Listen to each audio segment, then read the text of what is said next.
الله أكبر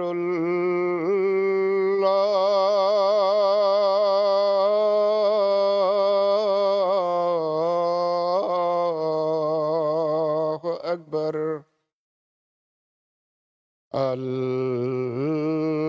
الله أكبر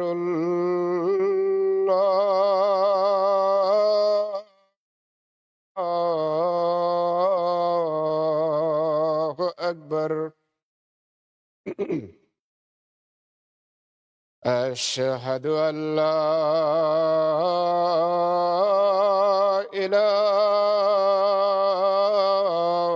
إله إلا الله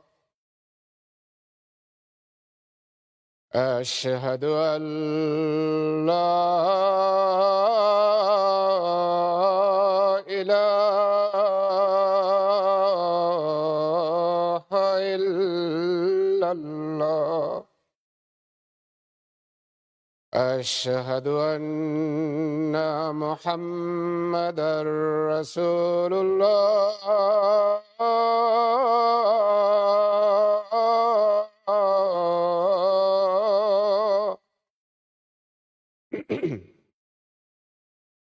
أشهد أن محمدا رسول الله حي على الصلاة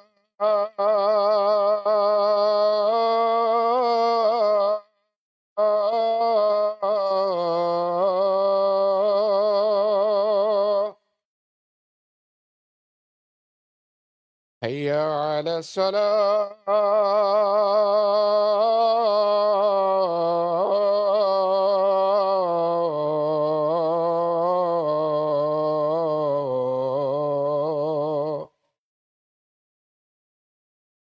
حي على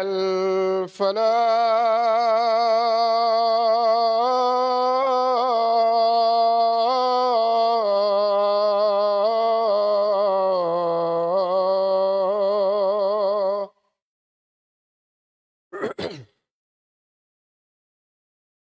حي على الفلاح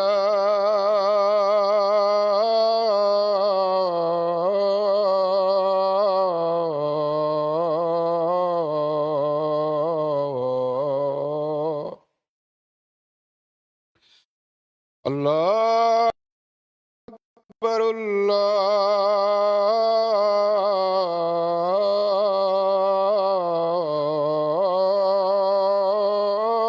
الله أكبر لا إله إلا الله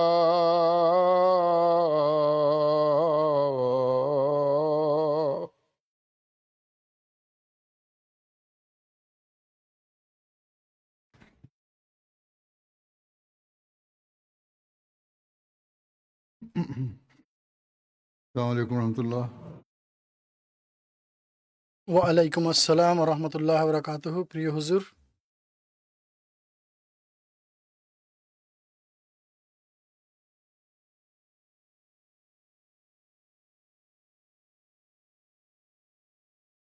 أشهد أن لا إله إلا الله وحده لا شريك له وأشهد أن محمدا عبده ورسوله أما بعد فأعوذ بالله من الشيطان الرجيم بسم الله الرحمن الرحيم الحمد لله رب العالمين الرحمن الرحيم مالك يوم الدين إياك نعبد وإياك نستعين اهدنا الصراط المستقيم صراط الذين أنعمت عليهم غير المغضوب عليهم ولا الضالين.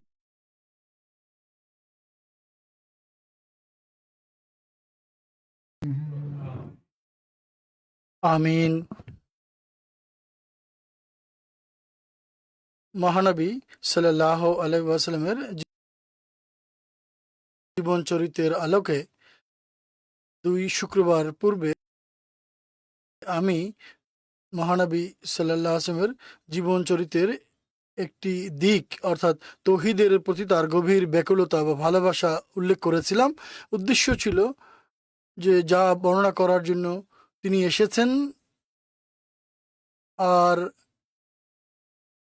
শুধুমাত্র নিজের কথা এবং কাজ দ্বারাই এই ব্যাকুলতার বরং তার সাহাবীদের মধ্যে, তার অনুসারীদের মধ্যে তৌহিদের খাতিরে সব ধরনের কোরবানি করার প্রস্তুত থাকার জন্য তিনি তাদেরকে তৈরি করেছেন, যার কোনো দৃষ্টান্ত পাওয়া যায় না। যা হোক, আজও আমি মহানবী সাল্লাল্লাহু আলাইহি ওয়াসাল্লামের জীবন চরিত্রের এই দিকটি নিয়ে আলোচনা করব এবং বিভিন্ন সাহাবীর কোরবানি বা আত্মত্যাগের স্মৃতিচারণও হবে। মহানবী সাল্লাল্লাহু আলাইহি ওয়াসাল্লামের ব্যবহারিক আদর্শ এবং ব্যাকুলতা এবং দোয়ার কল্যাণেই বা দোয়ার ফলেই সাহাবীগণও এই মান অর্জন করতে পেরেছিলেন যে তারা সব ধরনের ত্যাগ স্বীকারে প্রস্তুত হয়ে গিয়েছিলেন। মহানবী সাল্লাল্লাহু আলাইহি ওয়াসাল্লামের ঈদ প্রতিষ্ঠার জন্য কঠোরতা সহ্য করার উল্লেখ পাওয়া যায় রেওয়ায়েতে এভাবে যে একবার পৌত্তলিকরা বা মুশরিকরা মহানবী সাল্লাল্লাহু আলাইহি ওয়াসাল্লামকে বলে, তুমি আমাদের উপাস্যদের সম্পর্কে কথা বলো না? তিনি বলেন, হ্যাঁ আমি বলি। তখন তারা তার জড়ো হয়, তাকে ঘিরে ফেলে। তখন কেউ হযরত আবু বকর সিদ্দিক রাদিয়াল্লাহু আনহুকে বলেন, তোমার বন্ধুর সংবাদ নাও। হযরত আবু বকর রাদিয়াল্লাহু আনহু খোঁজ নিতে বের হন এবং মসজিদ হারামে পৌঁছেন। তিনি মহানবী সাল্লাল্লাহু আলাইহি ওয়াসাল্লামকে এমন অবস্থায় দেখতে পান যে লোকেরা তার চতুর্দিকে ঘিরে আছে এবং তাকে পরিবেষ্টন করে রেখেছে। সিদ্দিক রাদিয়াল্লাহু আনহু বলেন, তোমাদের অমঙ্গল হোক, তোমাদের অশুভ হোক। পবিত্র কোরআনে এসেছে, তিনি বলেন, أتقتلون رجلا أن يقول ربي الله وقد جاءكم بالبينات من ربكم क्या तुम তোমরা কি থেকে এ কারণে হত্যা করবে যে তিনি বলেন আমার প্রভু প্রতিপালক হচ্ছেন একমাত্র আল্লাহ, আর তিনি তোমাদের কাছে তার প্রভুর পক্ষ থেকে সুস্পষ্ট নিদর্শন বলে নিয়ে এসেছেন।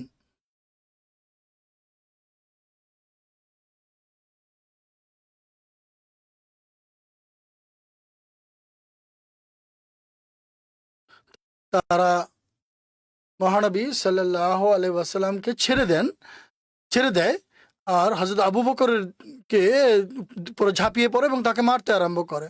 হযরত আবু বকর সিদ্দিক রাদিয়াল্লাহু আনহুর কন্যা হযরত আসমা রাদিয়াল্লাহু তাআলা আনহা বলেন, তিনি আমাদের কাছে এমন অবস্থায় ফিরে আসেন, হাত বুলাতাম এবং তিনি কষ্ট পেতেন, অর্থাৎ এত জুড়ে তার চুল ধরে টেনেছিল যেন চুল তুলে ফেলেছে। আর হযরত আবু বকর সিদ্দিক রাদিয়াল্লাহু আনহু বলতে থাকতেন, তাবারাকতা ইয়া জাল জালালি ওয়াল ইকরাম, মহাপরাক্রমশালী আল্লাহর কাছেই সকল কল্যাণ বা বরকত রয়েছে। এক রিওয়ায়াতে এসেছে তারা মহানবী সাল্লামকে তার মাথার চুল এবং দাড়ি এত জোরে টানে যে তার অধিকাংশ চুল ঝরে পড়ে বা উঠে যায়। তখন হযরত আবু বকর রাদিয়াল্লাহু আনহু তাকে বাঁচানোর জন্য দাঁড়ান এবং বলেন, আতাকতুলুনা রাজুলান আইয়াকুলা রাব্বি আল্লাহ,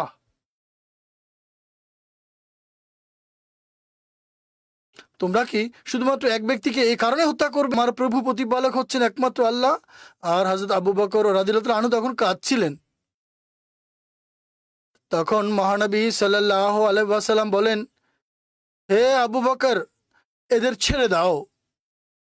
সেই সত্তার কসম যার হাতে আমার প্রাণ, আমি তাদের দিকে প্রেরিত হয়েছি যেন আমি উৎসর্গিত হয়ে যাই তাদের জন্য।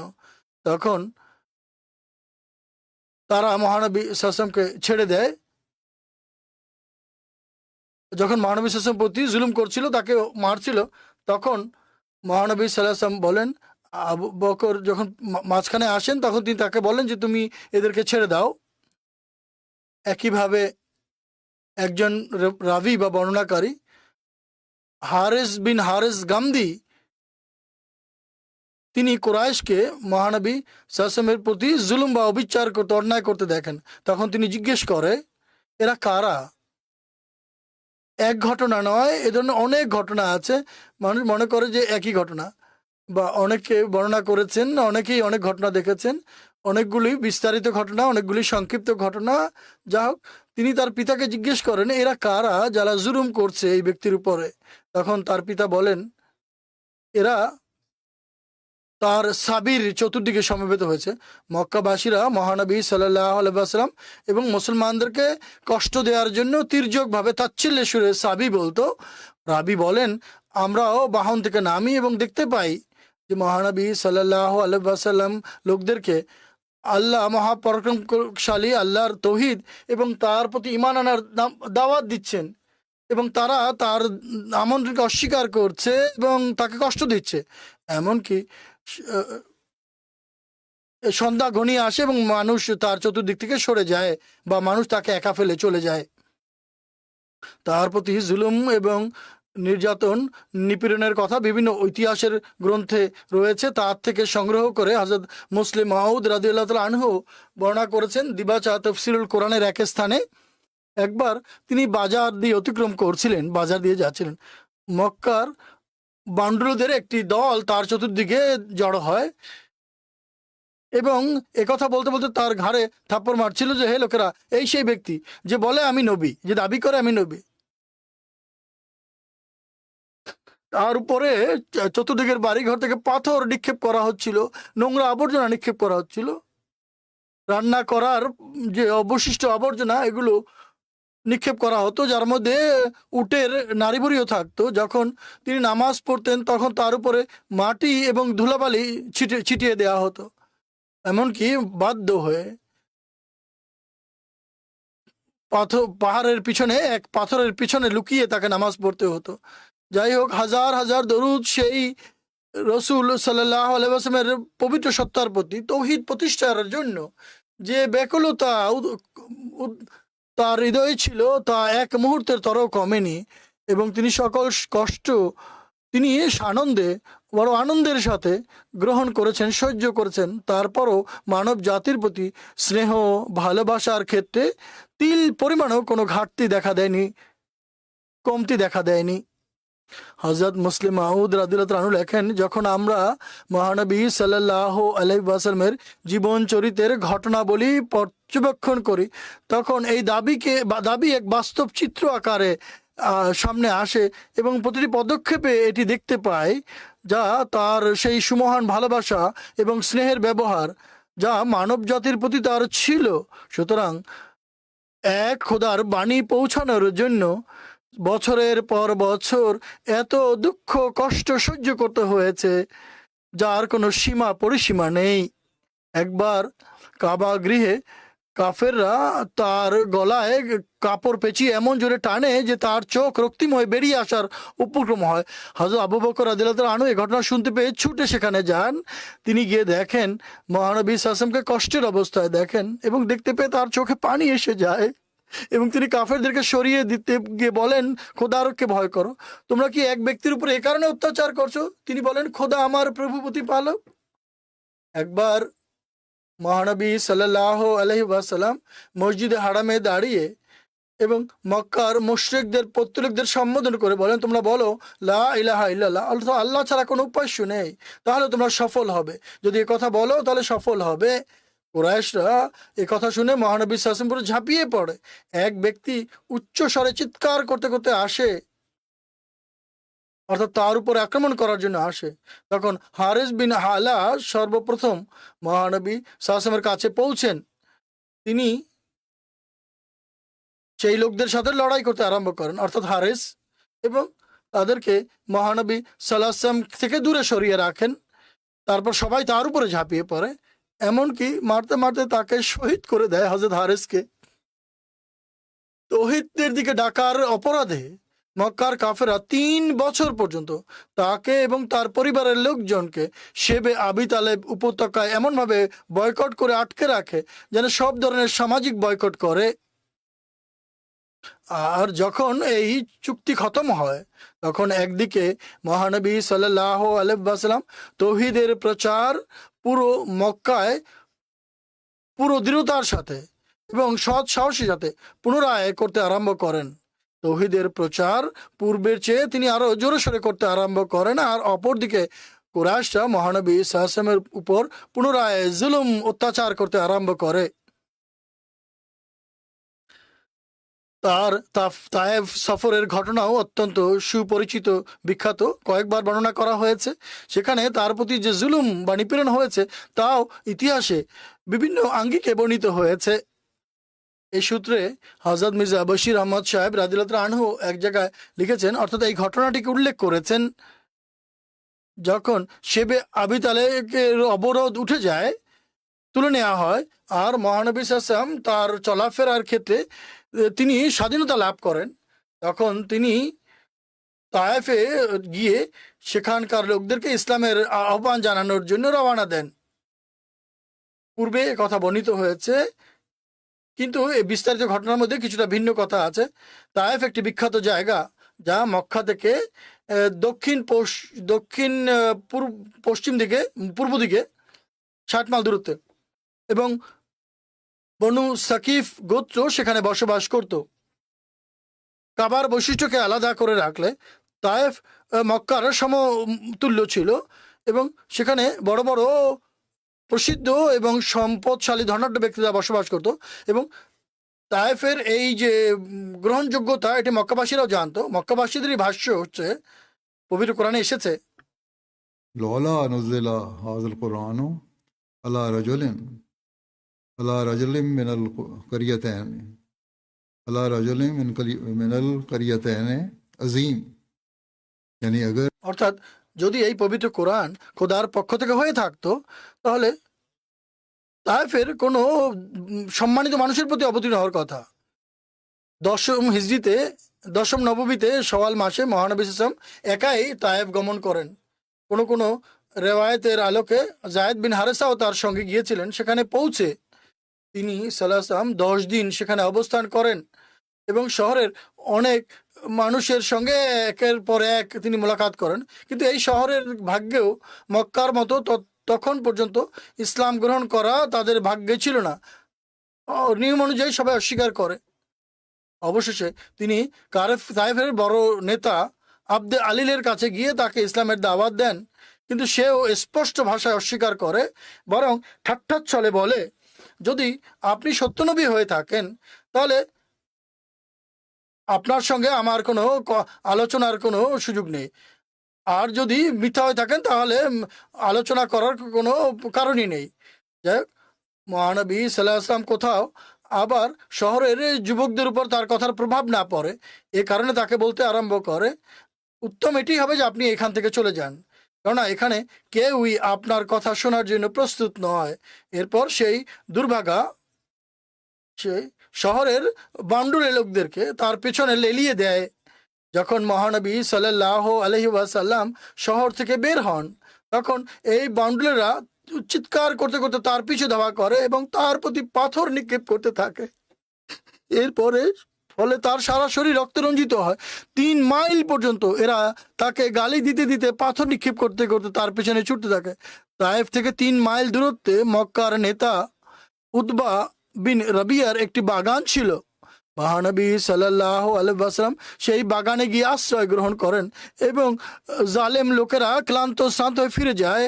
সেখানে এক ছায়ায় দাঁড়িয়ে মহানবী সাল্লাল্লাহু আলাইহি ওয়াসাল্লাম আল্লাহর সমীপে এই দোয়া করেন, আল্লাহুম্মা ইলাইকা আশকু যুফ আকুওয়াতি ওয়া কিল্লাত আহিলাতি ওয়াহাওয়ানি আলান নাসে আল্লাহুম্মা ইয়ারহাম ইয়া আরহামার রাহিমিন আনতা রাব্বুল মুস্তাযআফিন ওয়া আনতা রাব্বি। হে আমার প্রভু প্রতিপালক, আমি আমার দুর্বলতা এবং আমার সংখ্যা কম এবং আমার দুর্বলতার অভিযোগ তোমার কাছেই করছি। হে খোদা, তুমি সবচেয়ে বেশি দয়ালু। হে দুর্বল এবং নিরুপায় এবং অসহায়দের একমাত্র তত্ত্বাবধায়ক তুমি, তুমি আমার পরওয়ারদিগার, তুমি আমার মালিক। এরপর তিনি একথা বলেন, এর অনুবাদ হচ্ছে, আমি তোমার কাছে আমি আশ্রয় চাই, কেননা তুমি সেই সত্তা যিনি অন্ধকার দূরীভূত করেন এবং মানুষকে ইহ এবং পরকালের কল্যাণের উত্তরাধিকারী বানিয়ে দাও। উতবা এবং শেবা তখন তাদের বাগানে উপস্থিত ছিল যেখানে মহানবী আশ্রয় নিয়েছিলেন। যখন তারা তাকে এই অবস্থায় দেখে, তখন তারা দূরের আত্মীয়তা এবং জাতির প্রতি অনুভূতির কারণে তাদের কৃতদাস আদ্দাস নামের এক ব্যক্তির কাছে এক পেয়ালাতে কিছু আঙ্গুর দিয়ে তার কাছে পাঠায়। তিনি সে আঙ্গুর নেন এবং আদ্দাসকে সম্বোধন করে মহানবী সাল্লাল্লাহু আলাইহি ওয়াসাল্লাম বলেন, তুমি কোথাকার বাসিন্দা এবং কোন ধর্মের অনুসারী? তিনি বলেন, আমি নয়নোয়ার বাসিন্দা এবং আমি ধর্মীয় দৃষ্টিকোণ থেকে আমি খ্রিস্টান। মহানবী সাল্লাল্লাহু আলাইহি ওয়াসাল্লাম বলেন, তুমি সেই নয়নোয়ার বাসিন্দা যা খোদার এক পুণ্যবান বান্দা ইউনুস বিন মাত্তা আর নিবাস ছিল সেই? তিনি বললেন, আহা। তিনি বলেন, ইউনুসের কথা আপনি কিভাবে জানেন? তখন মহানবী সাল্লাল্লাহু আলাইহি ওয়াসাল্লাম বলেন, তিনি আমার ভাই ছিলেন, কেন তিনিও আল্লাহর নবী ছিলেন আর আমিও আল্লাহর একজন নবী। এরপর তিনি তাকে ইসলামের তবলিগ করেন, যার প্রভাব তার উপরে গভীরভাবে পড়ে এবং আন্তরিকতার কারণে সে এগিয়ে গিয়ে মহানবী সাল্লাল্লাহু আলাইহি ওয়াসাল্লামের হাতে চুম্বন করে। এই দৃশ্য দূর থেকে দাঁড়িয়ে উতবা এবং শেবাও দেখে। আদ্দাস যখন তাদের কাছে ফিরে যায়, তখন তারা বলে, আদ্দাস, তোমার কি হয়েছিল যে এই ব্যক্তির হাত তুমি চুম্বু দিতে আরম্ভ করেছিলে? এই ব্যক্তি তো তোমার ধর্মকে নষ্ট করবে, অথচ তোমার ধর্ম তার ধর্মের চেয়ে উত্তম। কিছুক্ষণ পর মহানবী সাল্লাল্লাহু আলাইহি ওয়াসাল্লাম কিছুক্ষণ এই বাগানে আরাম করেন, বিশ্রাম করেন, তারপর সেখান থেকে যাত্রা করেন এবং নাখলায় পৌঁছান, যা মক্কা থেকে এক মঞ্জিল দূরত্বে অবস্থিত। সেখানে কিছুদিন তিনি অবস্থান করেন। এরপর নাখলা থেকে তিনি রওনা হয়ে হেরা পাহাড়ে আসেন। যেহেতু তায়েফ সফর ব্যর্থতার কারণে মক্কাবাসীরা বেশি দুঃসাহসী হয়ে ওঠার কথা ছিল, তাই মহানবী সাল্লাল্লাহু আলাইহি ওয়াসাল্লাম আশঙ্কা ছিল যে এরা আরো বেশি জুলুম করবে। তাই তিনি এখান থেকে কোনো ব্যক্তিকে, মুতিম বিন আদিকে বলে পাঠান যে আমি মক্কায় প্রবেশ করতে চাই, তুমি কি আমাকে এই কাজে সাহায্য করতে পারবে? মুতিম একজন ঘোর কাফের ছিল, কিন্তু সে ভদ্র মানুষ ছিল। আর এমন পরিস্থিতিতে অস্বীকার করা আরবের ভদ্র মানুষের জন্য অসম্মানজনক ছিল। সে তার পুত্রকে সাথে নেয় এবং সবাই সশস্ত্র হয়ে কাবার কাছে গিয়ে দণ্ডায়মান হয় এবং তাকে সংবাদ পাঠায় যে আপনি আসুন। মহানবী সাল্লাল্লাহু আলাইহি ওয়াসাল্লাম আসেন এবং কাবা তওয়াফ করেন এবং সেখান থেকে মুতিম এবং তার সন্তানদের সাথে তরবারির ছত্রছায়ায় নিজের বাড়িতে প্রবেশ করেন। প্রতিমধ্যে আবু জাহেল মুতিমকে এই অবস্থায় যখন দেখতে পায়, তখন আশ্চর্য হয়ে বলে, আল মুজিরুন আম তাবেও, তুমি কি মোহাম্মদকে শুধুমাত্র আশ্রয় দিয়েছ নাকি তার অনুসারী হয়ে গেছো?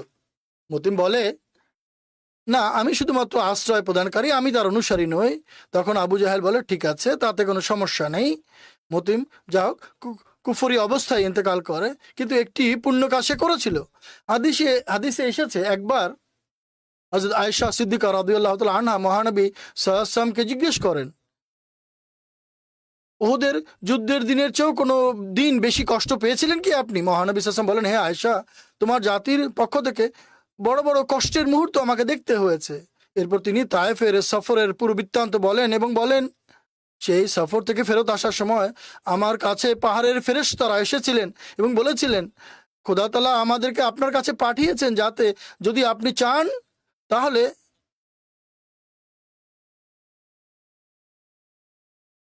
এই দুটি পাহাড় তাদের উপরে আমরা চাপিয়ে দিতে পারি। তায়েফের ডানে বামে যে পাহাড় আছে তা তাদের উপরে ধসিয়ে দিতে পারি। মহানবী সাল্লাল্লাহু আলাইহি ওয়াসাল্লাম বলেন, এই কথা শুনে, না না, আমি আশা করি আল্লাহ তাআলা এই লোকদের মধ্যে থেকে এমন মানুষ সৃষ্টি করবেন যারা এক খোদার ইবাদত করবে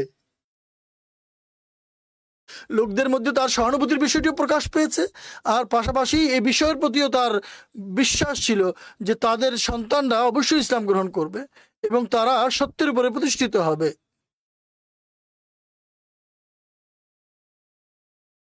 মহানবী সাল্লামের তৌহিদের খাতিরে কঠোরতা সহ্য করার ঘটনা এক স্থানে হযরত মুসলিম মাউদ রাদিয়াল্লাহু আনহু এভাবে বর্ণনা করছেন যে শত্রুদের পক্ষ থেকে তিনি সব ধরনের দুঃখ কষ্ট তৌহিদ প্রচারের কারণে দেয়া হয়েছে।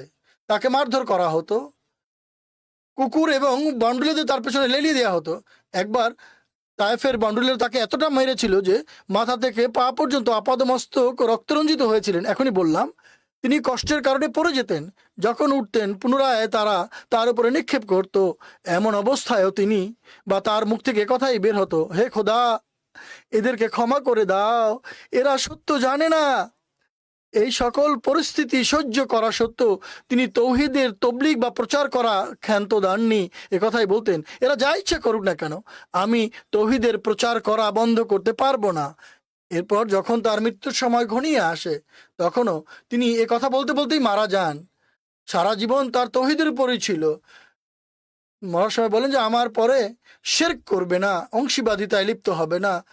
তিনি বলেন, আমি মনে করি মহানবী সাল্লাল্লাহু আলাইহি ওয়াসাল্লাম জন্মের সময়ও খোদা তাআলা তার তৌহিদের প্রমাণ তার পিতাকে তার জন্মের পূর্বে এবং তার মাকে জন্মের পর পর মৃত্যু দিয়ে দিয়েছিলেন। কেননা পিতামাতার মৃত্যু এর পেছনে আল্লাহ তাআলার অভিপ্রায়টি ছিল যেন তিনি তার তৌহিদের প্রমাণ দেন মহানবী সাল্লাল্লাহু আলাইহি ওয়াসাল্লাম। তার নিরুপায় বা অসহায়ত্বের সূচনা, তার পিতা ছিল না, মাতা ছিল না, এতিম ছিলেন। আর চমৎকার ব্যবস্থা স্বয়ং খোদা তাআলার তৌহিদের অনেক বড় একটি প্রমাণ। এ থেকে প্রমাণ হয়, সাব্যস্ত হয় যে যে তৌহিদের প্রচার তিনি করতেন, তিনি তাকে শৈশবকাল থেকে আমৃত্যু তাকে সামনে রেখেছেন। আরবের বাজারে বন্দরে তার তবলিগ করার উল্লেখ পাওয়া যায়। সুতরাং লেখা আছে, মহানবী সাল্লাল্লাহু আলাইহি ওয়াসাল্লাম তৌহিদ প্রতিষ্ঠার জন্য মক্কায় ব্যক্তিগতভাবে এবং সমষ্টিগতভাবে তবলিগ করতেন এবং এছাড়া আরবের বিভিন্ন বাজারে বন্দরে চলে যেতেন এবং সেখানে এক খোদার, অদ্বিতীয় খোদার বাণী তিনি প্রচার করতেন। মক্কার বাইরে বিভিন্ন জায়গায় লোকেরা সমবেত হতো, যেখানে বেচা কেনাও হতো আর মানুষ সমবেতও হতো। আসওয়াকুল আরব বলা হতো তাদেরকে। আরবের বাজার যেভাবে আমাদের ভারতবর্ষে উপমহাদেশে মেলা বলা হয়, জুল মাজাজ এবং আরবের বাজার ছিল অনেকগুলো, হুজুর নাম উল্লেখ করছেন। এবং সবচেয়ে বড় বাজার ছিল ওকাসের বাজার বা মেলা, যা মক্কা থেকে 3 রাতের দূরত্বে অবস্থিত ছিল। ওকাসের মেলায় বা আরব পুরো সওয়াল মাস অবস্থান করত। এরপর মুজায়না আর বাজারের দিকে তিনি যেতেন, যা মক্কা থেকে কয়েক মাইল দূরত্বে মাররুজ জাহরান নামক জায়গায় অবস্থিত এবং সেখানে 20 জিলকত পর্যন্ত তারা অবস্থান করত। এরপর জুল মেজাজের বাজারের দিকে তারা যেত, যা আরাফাতের প্রান্তর থেকে 3 মাইল দূরত্বে অবস্থিত, আর সেখানে হজের দিন পর্যন্ত তারা অবস্থান করত এবং এইসব জায়গায় মহানবী সাল্লাল্লাহু আলাইহি ওয়াসাল্লাম গিয়ে মানুষদের তবলিগ করতেন। হযরত জাবের রাদিয়াল্লাহু আনহু বর্ণনা করেন যে মহানবী সাল্লাল্লাহু আলাইহি ওয়াসাল্লাম মক্কায় 10 বছর পর্যন্ত অবস্থান করেন। হজের দিনগুলোতে তিনি ওকাস এবং মুজান্নার মেলায় যেতেন আর লোকদেরকে বাড়িতে এবং তাদের আবাসন স্থলে গিয়ে ইসলামের দাওয়াত দিতেন এবং তিনি বলতেন, কে আছে যে আমাকে আশ্রয় দিবে, কে আছে যে আমাকে সাহায্য করবে, যাতে আমি আমার প্রভুর বাণী তোমাদের কাছে পৌঁছাবো এবং তার জন্য জান্নাত অবধারিত হয়ে যাবে। হযরত রাবিয়া বিন ইবাদ বর্ণনা করেন, যিনি অজ্ঞতার যুগও দেখেছেন, পরবর্তীতে তিনি মুসলমান হয়ে গিয়েছিলেন। আমি জুল মেজাজ বাজারে মহানবী সাল্লাল্লাহু আলাইহি ওয়াসাল্লামকে সচক্ষে দেখেছি। মহানবী সাল্লাম লোকদেরকে বলছিলেন তখন, হে লোক সকল, বলো আল্লাহ ছাড়া কোনো মাবুদ বা উপাস্য নেই, তাহলে তোমরা সফল হয়ে যাবে।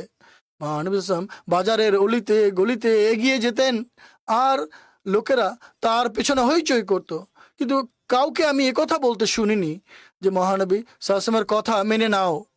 তা সত্ত্বেও মহানবী সাল্লাল্লাহু আলাইহি ওয়াসাল্লাম নীরব থাকতেন না। তিনি লাগাতার বলতে থাকতেন, হে লোক সকল, বলো আল্লাহ ছাড়া কোনো উপাস্য নেই, তাহলে তোমরা সফল কাম হবে।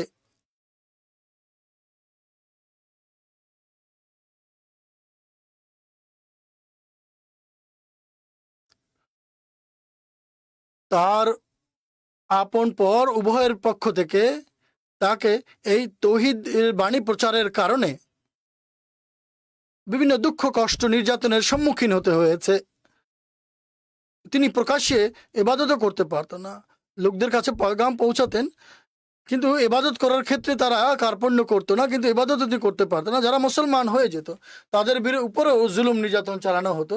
সুতরাং নামাজ পড়া এবং এবাদত সম্পর্কে রেওয়ায়েতে এসেছে, এক রেওয়ায়েতে উল্লেখ আছে যে মহানবী সাল্লাল্লাহু আলাইহি ওয়াসাল্লাম এবং হযরত আলী রাদিয়াল্লাহু তাআলা আনহু মক্কার পাহাড়ের কোনো ঘাটিতে বা উপত্যকায় গিয়ে লোকদের নিয়ে গোপনে নামাজ পড়তেন এবং দীর্ঘদিন পর্যন্ত তারা এমনটি করেছেন।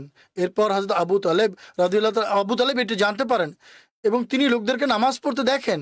তখন মহানবী সাল্লাল্লাহু আলাইহি ওয়াসাল্লামকে জিজ্ঞেস করেন, হে আমার ভাতিজা, ভ্রাতুষ্পুত্র, এটি কেমন দিন, এমন কোন ধর্ম যা তুমি অবলম্বন করেছো? তিনি বলেন, হে আমার প্রিয় চাচা, এই ধর্ম, এটি খোদার ধর্ম। এই ধর্ম খোদা এবং তার ফেরেশতা, তার রসুল এবং আমাদের পিতা ইব্রাহিম আলাইহিসসালামের ধর্ম। এবং তিনি আরো বলেন, খোদা তাআলা আমাকে এই ধর্মসহ রসুল হিসেবে লোকদের কাছে পাঠিয়েছেন। হ্যাঁ আমার চাচা, তুমি এর এর সবচেয়ে বেশি অধিকার রাখো যে আমি তোমাকে এই উপদেশ দেই এবং তোমাকে হেদায়েতের দিকে আহ্বান জানাই এবং তুমি তা গ্রহণ করার ক্ষেত্রে এবং আমাকে সাহায্যকারীদের মাঝে তুমি অংশীদার হও। হযরত আবু তালেব বলেন, হে আমার ভ্রাতুষ্পুত্র, আমি আমার পিতৃপুরুষের ধর্ম ত্যাগ করতে পারবো না, কিন্তু যতদিন আমি বেঁচে আছি তোমাকে শত্রুর কাছ থেকে কোনো ক্ষতি তোমার হবে না, আমি তোমাকে অবশ্যই সাহায্য করব। হযরত আবু তালেব তার পিতা পুত্র হযরত আলীকেও বলেছিলেন, তুমি এই কেমন এক ধর্ম গ্রহণ করেছো? তিনি বলেন, আমি খোদা এবং তার রসুল সাল্লাল্লাহু আলাইহি ওয়াসাল্লামের প্রতি আমি ঈমান এনেছি, আর তিনি যে ধর্ম নিয়ে আবির্ভূত হয়েছেন আমি তার সত্যায়ন করেছি এবং আমি তার সঙ্গে খোদার ইবাদতের জন্য নামাজ পড়ি। তখন হযরত আবু তালেব বলেন, নিশ্চয়ই তিনি তোমাকে কল্যাণের দিকে ডাকছেন, তুমি তার সঙ্গেই থাকো। তিনি তার পুত্রকে বলেন যে তুমি মুহাম্মদ সাল্লাল্লাহু আলাইহি ওয়াসাল্লামের সঙ্গেই থেকো। সাহাবীদের প্রতিও যেমনটি আমি উল্লেখ করেছি, তৌহিদ গ্রহণ করার কারণে অনেক জুলুম হয়েছে। মক্কার কুরাইশরা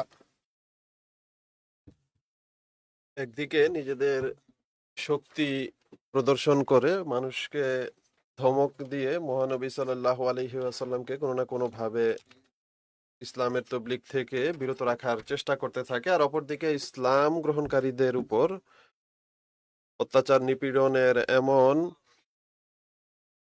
আচরণ করে আর এমন বর্বরতামূলক ব্যবহার করে যে না লেখা সম্ভব আর না বর্ণনা করার সাহস কেউ করতে পারে। কিন্তু যা হোক, যা কিছুই বর্ণিত হয়েছে সেগুলোই এমন যে মানুষ কেঁপে ওঠে সেগুলো পড়লে। হযরত বিলাল যখন মহানবী সাল্লাল্লাহু আলাইহি ওয়াসাল্লামের প্রতি ঈমান আনেন তখন তাকে বিভিন্নভাবে কষ্ট দেয়া হতো। যখন মানুষ হযরত বেলালকে কষ্ট দেওয়ার ক্ষেত্রে খুবই কঠোরতা করত, তখন হযরত বেলাল আহাদ আহাদ বলতেন আর মানুষ বলতো যে এমনটি বলো যেভাবে আমরা বলি।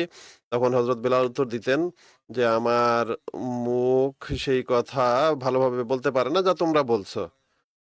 অপর এক রিওয়ায়াতে বর্ণিত হয়েছে যে হযরত বেলালকে যখন কষ্ট দেয়া হতো আর মুশরিকরা এই ইচ্ছা করত যে তাদের দিকে ঝুঁকিয়ে নিবে, তখন হযরত বিলাল বলতেন আল্লাহ আল্লাহ। এক রিওয়ায়াতে এটিও বর্ণিত হয়েছে যে হযরত বিলাল যখন ঈমান আনয়ন করেন তখন হযরত বেলালকে তার মালিকরা ধরে মাটিতে শুইয়ে দেয় এবং তার উপরে পাথর এবং গরুর চামড়া দিয়ে দেয় আর বলে যে তোমার উপর লাত এবং উজ্জা আছে, কিন্তু তিনি আহাদাহাদি বলতেন। এরপর হযরত আবু বকর আসেন এবং বলেন যে কতক্ষণ তোমরা এই ব্যক্তিকে কষ্ট দিতে থাকবে। হযরত আবু বকর হযরত বিলালকে 7 আউকিয়ায় ক্রয় করে তাকে মুক্ত করে দেন। আউকিয়া 40 দিরহামের সমান হয়ে থাকে, অর্থাৎ 280 দিরহামে তিনি তাকে ক্রয় করেছিলেন।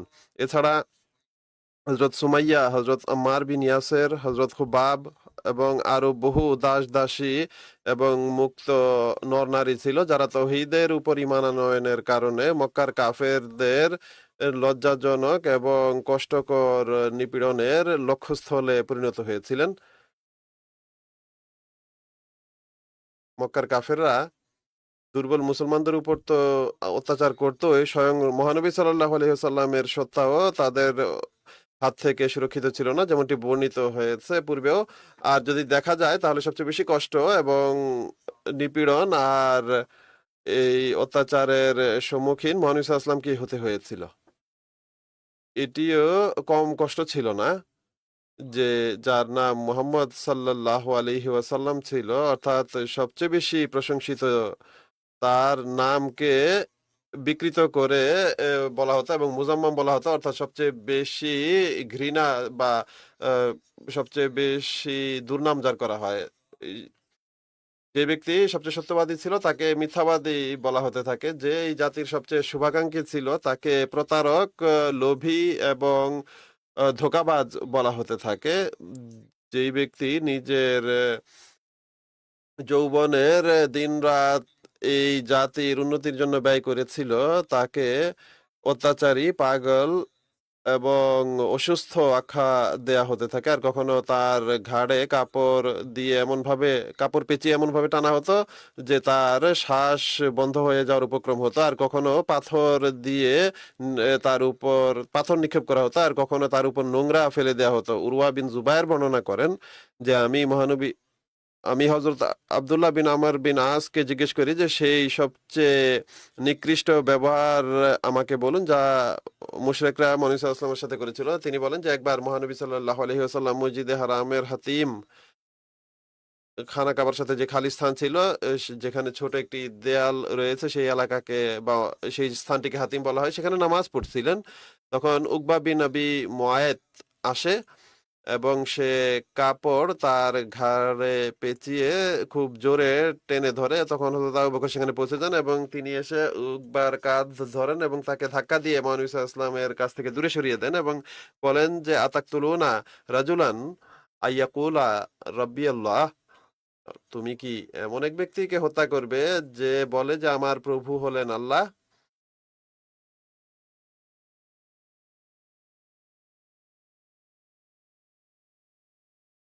फिर এরপর আমরা এটিও দেখি যে অনেকবার বর্ণিত হয়েছে, যুদ্ধের ক্ষেত্রেও তিনি তৌহিদের জন্য সর্বদা আত্মাভিমান প্রদর্শন করেছেন।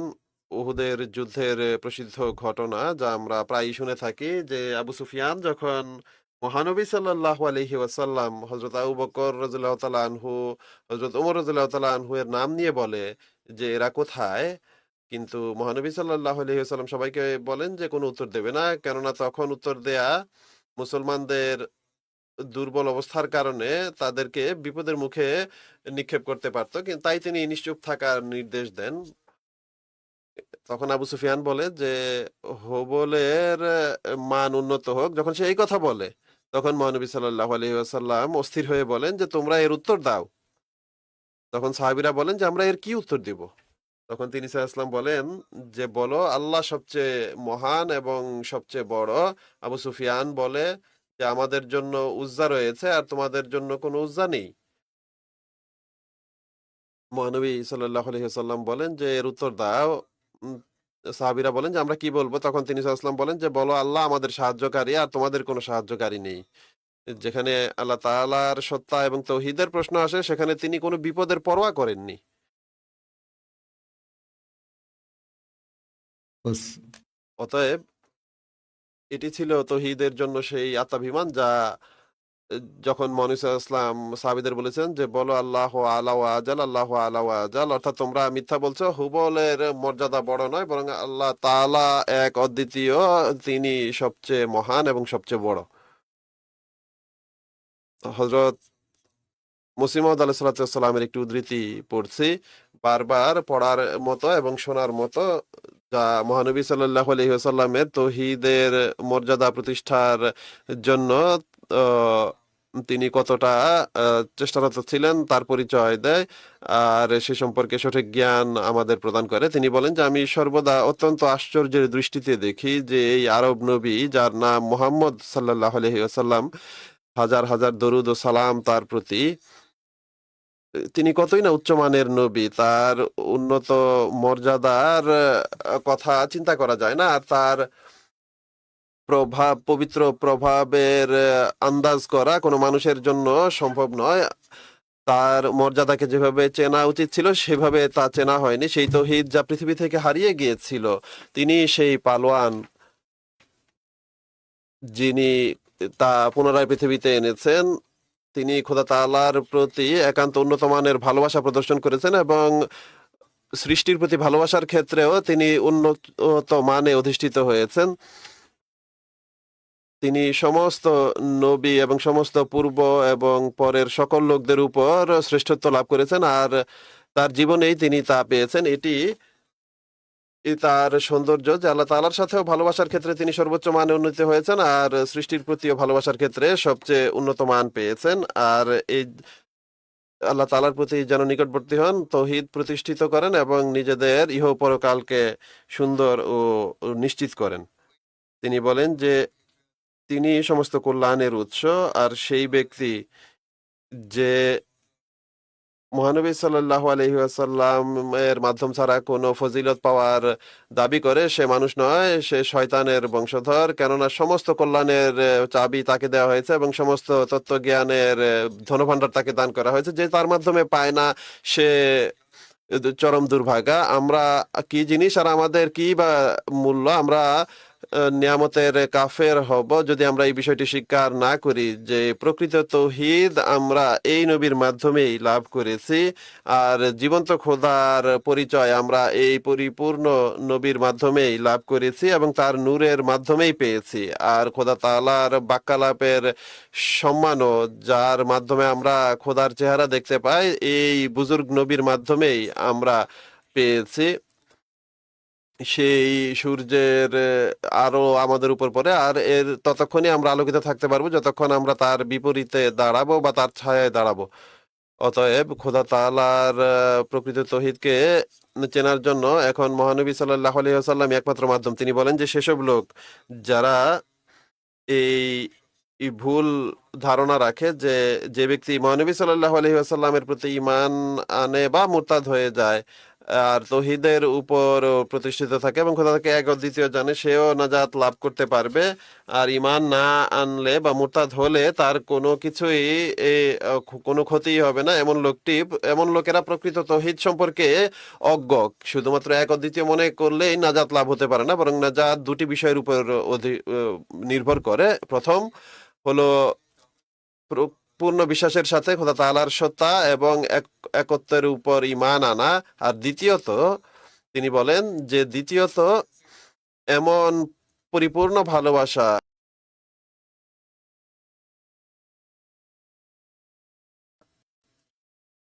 আল্লাহ তাআলার প্রতি যেন তার হৃদয়ে সৃষ্টি হয়, যার ফলাফল এই হবে যে খোদা তাআলার আনুগত্য ঠিক তার প্রাণের প্রশান্তির কারণ হবে, যা ছাড়া সে বাঁচতে পারে না। এমন ভাবে যেন তার হৃদয়ে খোদার ভালোবাসা বিরাজ, তার ভালোবাসা অন্য সমস্ত কিছুর ভালোবাসা থেকে যেন বড় এবং ঊর্ধ্বে থাকে। আর এটি প্রকৃত তৌহিদ যে আমাদের প্রিয় নবী হযরত মুহাম্মদ মুস্তাফা সাল্লাল্লাহু আলাইহি ওয়াসাল্লামের আনুগত্য ছাড়া যা কখনো সম্ভবই হতে পারে না। কেন সম্ভব নয়?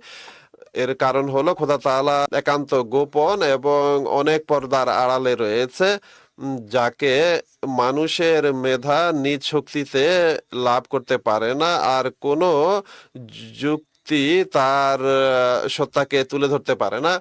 কেননা বুদ্ধি এবং মেধার দৌড় শুধুমাত্র ততটুকুই যে এই বিশ্বের সৃষ্টি স্রষ্টার প্রয়োজনীয়তা অনুভব করতে পারে, কিন্তু প্রয়োজনীয়তা অনুভব করা এক জিনিস, আর সেই একান্ত পূর্ণ বিশ্বাসের স্তরে উপনীত হওয়া ভিন্ন জিনিস।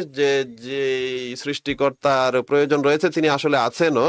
শুধুমাত্র এই কথা বলা যে একজন সৃষ্টিকারী থাকা উচিত এটি যথেষ্ট নয়, বরং তিনি আছেন এবং কে তিনি, সেই জীবন্ত খোদা তিনি বা কে সে জানতে হলে এর জ্ঞান মহানবী সাল্লাল্লাহু আলাইহি ওয়াসাল্লামের সাথে সম্পৃক্ত হওয়ার মাধ্যমে লাভ করা সম্ভব। আর যেহেতু বুদ্ধির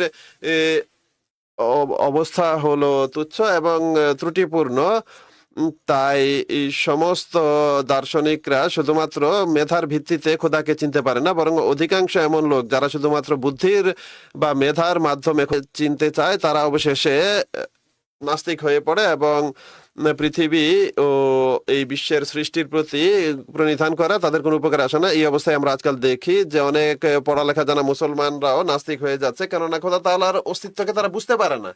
তারা মহানবী সাল্লাল্লাহু আলাইহি ওয়াসাল্লামের সাথে যুক্ত হয়ে সেসব কথার প্রতি প্রণিধান করেনি যার শিক্ষা তিনি দিয়েছেন। তিনি বলেন যে খোদা তাআলার প্রেরিতদের হাসি ঠাট্টা করে তারা। আর এই পৃথিবীতে এমন হাজার হাজার জিনিস পাওয়া যায় যেগুলোর অস্তিত্বের কোনো কল্যাণ আমরা দেখতে পাই না। আর আমাদের মেধার মাধ্যমে এগুলোর সৃষ্টির পেছনে এমন কোনো প্রকৃত স্রষ্টার কথা আমাদের সামনে প্রতিভাত হয় না। আফসোস যে তারা জানে না। তারাই দলিল দেয় যে কোনো সৃষ্টিকর্তা নেই বা সমস্ত জিনিসের কল্যাণ নেই, কেননা তারা জানেই না যে এগুলোর কল্যাণ আছে কি নেই, কেননা তারা এই সম্পর্কে জ্ঞান রাখে না, তাই তারা এমন কথা বলে। তিনি বলেন যে আফসোস সেই নির্বোধরা জানে না যে জ্ঞানের শূন্যতার কারণে জিনিস নেই এটি প্রমাণিত হয় না। অর্থাৎ এটি যদি জানা না থাকে, কোনো জিনিস যদি জানা না থাকে, তাহলে সেই জিনিসটি নেই এটি এই কথার প্রমাণ নয়। এমন বহু লোক বর্তমান যুগে পাওয়া যায় যারা নিজেদেরকে অনেক বুদ্ধিমান এবং দার্শনিক মনে করে এবং খোদা তাআলার সত্তাকে অস্বীকার করে। এখন জানা কথা যে যদি কোনো বুদ্ধিবৃত্তিক দলিল তারা পেত, তাহলে হয়তোবা তারা খোদার সত্তাকে অস্বীকার করতো না। আর আল্লাহ তাআলার সত্তার জন্য কোনো বুদ্ধিবৃত্তিক দলিল যদি তাদের মুখ বন্ধ করতো, তবুও তারা অত্যন্ত বেহায়ার মতো হাসি ঠাট্টা করে খোদা তাআলার সত্তাকে অস্বীকার করতো না। অতএব কোনো দার্শনিক যুক্তির নৌকায় বসে খোদা তাআলার পরিচয় লাভ করতে পারে না, আর তৌহিদের শরবত কখনো সে লাভ করতে পারবে না। এখন চিন্তা করো যে এই ধারণা কতটা বাতেল এবং দুর্গন্ধযুক্ত যে মহানবী সাল্লাল্লাহু আলাইহি ওয়াসাল্লামের মাধ্যম ব্যতিরেকে তৌহিদ লাভ হতে পারে আর এর দ্বারা মানুষ নাজাত বা মুক্তি লাভ করতে পারে। হে নির্বোধরা, যতক্ষণ খোদা তাআলার অস্তিত্বের উপর পূর্ণ বিশ্বাস সৃষ্টি না হবে, তার তৌহিদের প্রতি পূর্ণ বিশ্বাস আসতে পারে না। অতএব নিশ্চিত যেন যে নিশ্চিত তৌহিদ শুধুমাত্র নবীর মাধ্যমে লাভ হতে পারে, যেমনটি আমাদের নবী সাল্লাল্লাহু আলাইহি ওয়াসাল্লাম আরবের নাস্তিক এবং বিধর্মীদের হাজার হাজার ঐশী নিদর্শন দেখিয়ে খোদা তাআলার সত্তার স্বীকারোক্তি দানকারী বানিয়েছেন। আর এখন পর্যন্ত মহানবী সাল্লাল্লাহু আলাইহি ওয়াসাল্লামের সত্য অনুসরণকারী এই সেসব নিদর্শনকে নাস্তিকদের সামনে উপস্থাপন করে। আজও আমরা সেসব নিদর্শন উপস্থাপন করি। এই কথাই সত্য যে যতক্ষণ জীবন্ত খোদার জীবন্ত শক্তির নিদর্শন মানুষ দেখতে পায় না, ততক্ষণ মানুষের হৃদয় থেকে শয়তান বের হয় না, আর সত্য তৌহিদের আলো সেই হৃদয়ে প্রবেশ করে না, আর সে খোদা তাআলার অস্তিত্বের স্বীকারোক্তি দানকারী হতে পারে না। আর এই প্রকৃত তৌহিদ বা সত্য তৌহিদ শুধুমাত্র মহানবী সাল্লাল্লাহু আলাইহি ওয়াসাল্লামের মাধ্যমেই লাভ হতে পারে। অতএব এটি সেই প্রকৃত তৌহিদ যার সন্ধান আমাদের করা উচিত, যার জন্য আমাদের চেষ্টা করা উচিত। নিজেদের ঈমানকে সেই পর্যায়ে নিয়ে যাওয়ার চেষ্টা করা উচিত যেখানে প্রত্যেক কোরবানির জন্য আমরা প্রস্তুত থাকব। মহানবী সাল্লাল্লাহু আলাইহি ওয়াসাল্লামের সাথেও প্রকৃত ভালোবাসা নিজেদের হৃদয়ে সৃষ্টি করুন। এই বর্তমান যুগে আল্লাহ তাআলা মহানবী সাল্লাল্লাহু আলাইহি ওয়াসাল্লাম এর নিষ্ঠাবান দাসকে তৌহিদের প্রতিষ্ঠার কাজকে জারি রাখার জন্য প্রেরণ করেছেন, আর আমরা তার হাতে বয়াত করেছি। এর জন্য আমাদের পরিপূর্ণ চেষ্টা করা উচিত যে আমরা যেন এর অধিকার আদায়কারী হতে পারি, এবং এর জন্য দোয়াও করা উচিত। এই রমজান মাসের বাকি দিনগুলোতে বিশেষভাবে আমাদের দোয়া করা উচিত যেন তৌহিদের প্রতিষ্ঠা এবং এর জন্য আত্মাভিমান প্রদর্শনের ক্ষেত্রে আমরা সর্বাগ্রে থাকি। আল্লাহ তাআলা আমাদের সেই তৌফিক দান করুন এবং আমাদের দুর্বলতা সমূহ দূর করুন। উম্মতে মুসলিমার জন্য যেমনটি গত খুতবাতে আমি বলেছিলাম, অনেক বেশি দোয়া করুন। এরাও যেন প্রকৃত তৌহিদের অনুধাবনকারী হতে পারে এবং এর উপর আমল করতে পারে, তবেই তাদের স্থায়িত্ব লাভ হতে পারে, তবেই তারা শত্রুদের দাজ্জালি চালের মোকাবেলা করতে পারবে। আল্লাহ তাআলা তাদের সেই তৌফিক দিন। নামাজের পর আমি গায়েবানা জানাজাও পড়াবো আজও, যা মোকাররম জিকরুল্লাহ তাইয়ু আইয়ুব সাহেব মুরব্বী সিলসিলার কিছুদিন পূর্বে 80 বছর বয়সে মৃত্যুবরণ করেছেন। ইন্না লিল্লাহি ওয়া ইন্না ইলাইহি রাজিউন। আল্লাহ তাআলার কৃপায় তিনি ওসিয়তকারী ছিলেন। তার সম্পর্ক নাইজেরিয়ার সাথে 1965 সনে একটি সত্য স্বপ্নের মাধ্যমে তিনি আহমদিয়াত গ্রহণ করেন।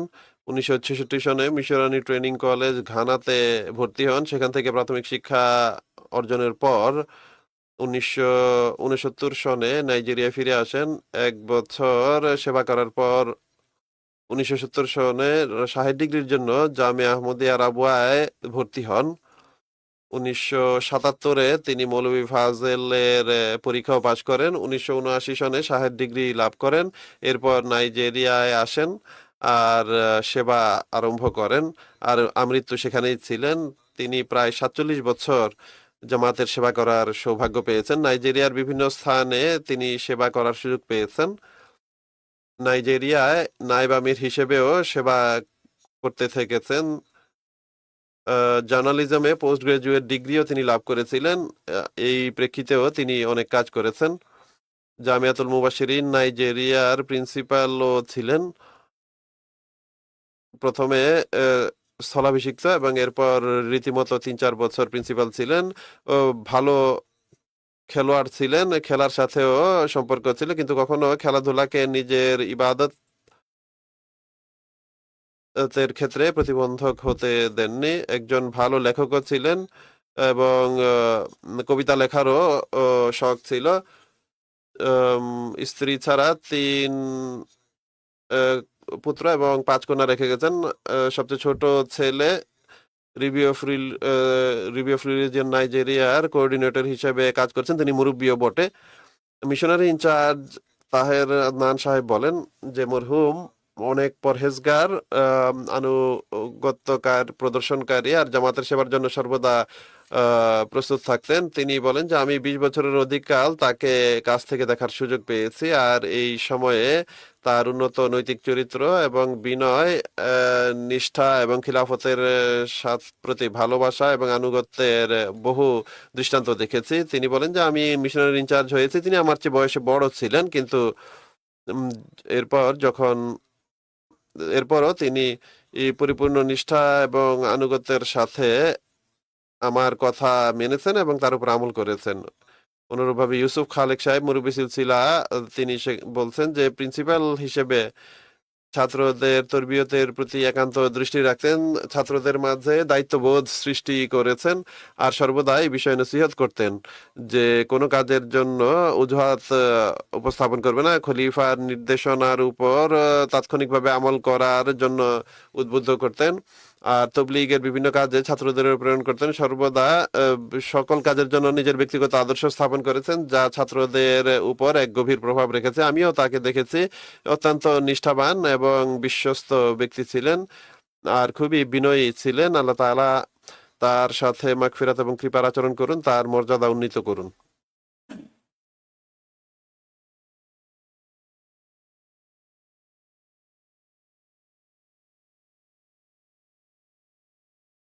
Alhamdulillah, alhamdulillah, nahmaduhu wa nasta'inuhu wa nastaghfiruh wa nu'minu bihi wa natawakkalu alayhi wa na'udhu billahi min shururi anfusina wa min sayyiati a'malina. Man yahdihillahu fala mudilla lahu ومن يضلله فلا هادي له ونشهد أن لا إله إلا الله ونشهد أن محمدا عبده ورسوله. عباد الله رحمكم الله، إن الله يأمر بالعدل والإحسان وإيتاء ذي القربى وينهى عن الفحشاء والمنكر والبغي يعظكم لعلكم تذكرون. اذكروا الله يذكركم وادعوه يستجب لكم ولذكر الله أكبر.